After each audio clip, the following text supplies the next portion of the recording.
Hey, what's up? This is Brandon Simmons for brandonsimmons.biz, and this is my weekly video blog called Bullheaded, a review of the Houston Texans news, as well as a preview of the upcoming game matchups. Now, I'm not going to be too long this week, as I have to hit the road really shortly, but definitely, I wanted to talk about Brock Osweiler and pretty much the Texans' performance against the Broncos on Monday night. It was horrible to say the least, embarrassing, if you will. You go on the road on Monday Night Football against your old team, and you have to prove to them that you're worth the $72 million that everybody has capped on you and your organization for receiving, and you come up completely short and make the whole team and city look like an idiot, like straight up. We only offense only scored 9 points, and it was just all around just completely ineffective. Second half, you could kind of see something building up a little bit, but it just wasn't enough. And on top of that, the team that you're playing against was giving you bulletin board material, not just this past week, but this whole season, and they've pretty much given you the ammo to go out there and just bomb on them, and you did not show up. And not just on him, but neither aspect of the offense showed up. Neither side of the defense. Well, the defense showed up a little bit, but not too much as far as stop and run. But that's a whole other conversation, and kind of what I'm not trying to focus on right now. Right now, the biggest issue in Texans Nation is Brock Osweiler worth the $72 million contract. Through 8 games, he has not proven to be $72 million quarterback. He's maybe a $2 quarterback, but nothing worth that caliber of money. And so heading into this game against the Detroit Lions, who's kind of a good team, not a great team, but they're pretty much on a come up as well this season.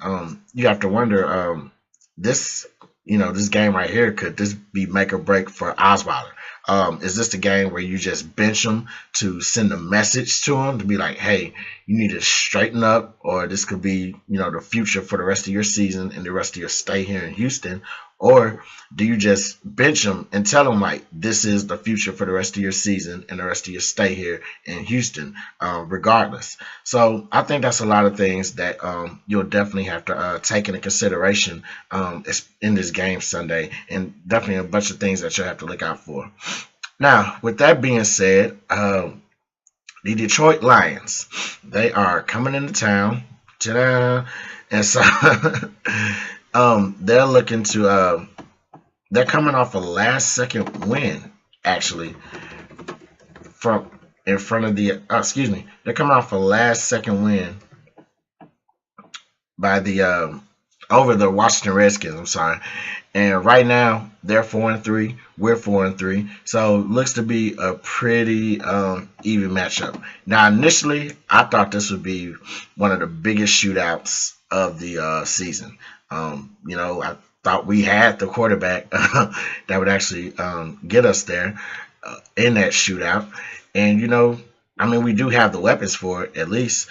But considering what happened on Monday, I'm not too certain in that theory. So I think this game is going to also need to be played on the defensive side of the ball.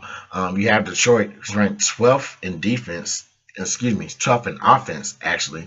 But they're going up against, once again, the number one pass defense in the league. So the main key that the Texans are going to need to do is, in order to win this game, is to take away the passing game of the Detroit Lions. They have Matthew Stafford at quarterback. They have weapons in Golden Tate.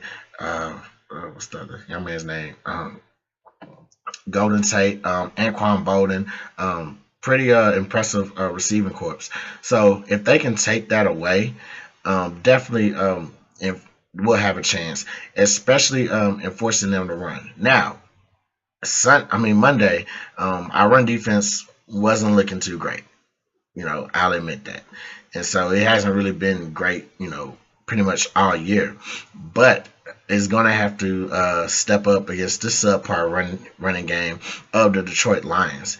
And once they force them to run and just make stops on the run, definitely it will definitely slow down Detroit's scoring attack. And so once that's done, then our offense, they can go out, do their thing that they need to do. And just to reiterate that, I think this game really is going to be a make or break game for Osweiler. Detroit's defense, they're kind of middle of the road or whatever. They have their good games, they have their bad games. So, but I definitely think this is pretty much going to be like the quote unquote midterm for Osweiler to see what he has, really learned so far in this offense and what he can do to be able to provide for this offense for the rest of the year as well as for the rest of the future. So definitely look for, all eyes are going to be on Osweiler come this Sunday. But that's all I got to say for this week. Brandon Simmons for brandonsimmons.biz. Holla.